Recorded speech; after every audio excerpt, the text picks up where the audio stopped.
yendo de lo general a lo particular, sí es verdad que a nivel global estamos en una clara recuperación económica, algo más rezagada en Europa, donde se espera para final de año. Sí podemos decir que Europa está saliendo de la crisis o saliendo de la recesión hacia final de año, y todavía un poquito más rezagada en España, pero sin riesgos sistémicos. A esto le podemos añadir que el mercado está claramente en una situación,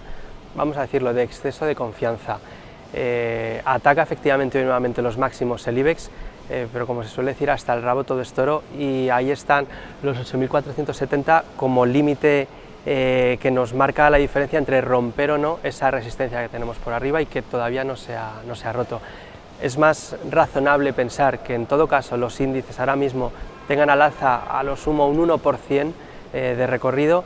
y sin embargo bastante más recorrido a la baja si con estos volúmenes, en estas fechas y ante ese exceso de optimismo viéramos una corrección. Desde luego lo razonable no es apuntarse ahora al tren alcista, sino en todo caso mantener quien esté dentro ajustando mucho los stops, y quien esté fuera desde luego esperar a ver qué pasa en esas resistencias, si se rompen o no. Desde luego si no pueden y se dan la vuelta ahí los índices, pues es una buena operación también. Bueno, por una parte es habitual que cuando hay una situación de mercado crítica, como lo hemos vivido en los últimos meses, y esa situación crítica se resuelve o se aleja el escenario peor, aquellos sectores que lo han hecho peor en la caída y que más han corregido también son los que mejor se comportan en la recuperación. Y eso es lo que está pasando con la banca mediana. Hemos pasado un escenario prácticamente catastrófico donde la práctica totalidad de los bancos estaban en las quinielas de necesidad de recapitalización, incluso algunos por la vía de la nacionalización, sobre todo en la banca mediana, y ahora en un contexto de recuperación económica en Europa y en España, de, vamos a decirlo,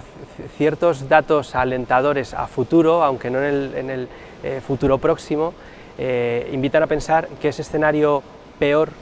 se descarta y provoca esa mejoría de la banca mediana en particular, ayudada además por una serie de medidas de tipo regulatorio y legal que apoyan. Ahí está el tema de los créditos fiscales, está por supuesto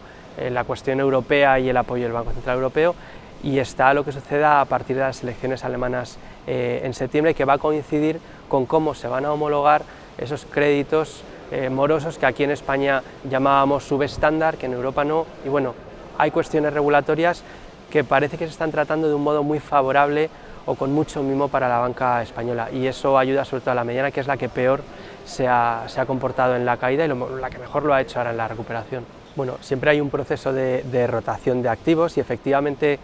incluso los movimientos alcistas como el que hemos vivido tienen distintas fases, y hay un momento en el que es una cuestión de alza fundamental, donde son ciertos valores los que mejor se comportan, y al final de las subidas hay un alza que se denomina especulativa, y que son valores de menor capitalización o que hasta entonces habían recibido menos atención por el mercado, también porque tienen menos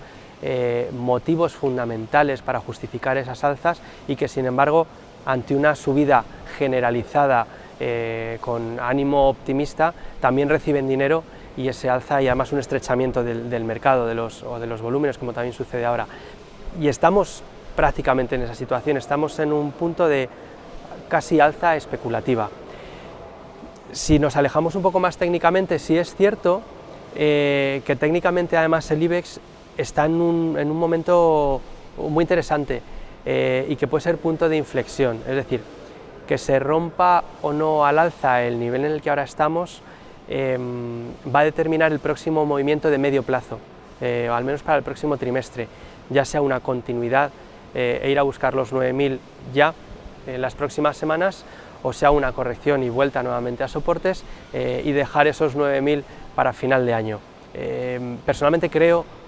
más en esta segunda opción o segundo escenario, y es que veremos en otoño volatilidad y una vuelta a soportes y corrección importante para ser a final de año cuando recuperemos máximos y veamos esos 9.000 que muchos esperan. Pero nada se puede descartar y habrá que ver técnicamente cómo se va comportando el precio. Estamos, no obstante, creo en una situación de exceso de confianza, de complacencia y con ciertos peligros técnicos apoyados encima por esos volúmenes débiles y una temporada que no es todo lo propicia que debiera serlo para seguir al alza. Vaya por delante que hay valores particulares en el sector, por ejemplo Acerinox, que técnicamente tienen un aspecto muy consistente y que podríamos ver continuidad en esta rotación para este sector en particular. No obstante, también es cierto que en este sector en particular hay una situación ahora mismo de sobrecapacidad. La situación económica, en segundo lugar, no es todavía todo lo fuerte que debiera ser, y tercero, si nos remitimos al sector europeo, sufre la competencia de otros productores, sobre todo asiáticos, que lo dejan en una situación bastante frágil. Entonces, en tanto no haya una recuperación más consistente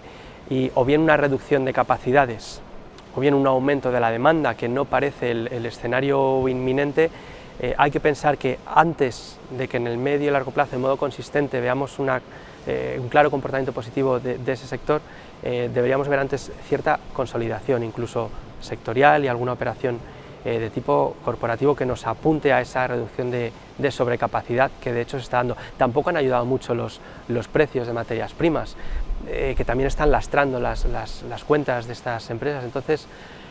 sí, a corto plazo técnicamente hay valores muy concretos con un aspecto muy consistente, por ejemplo Acerinox,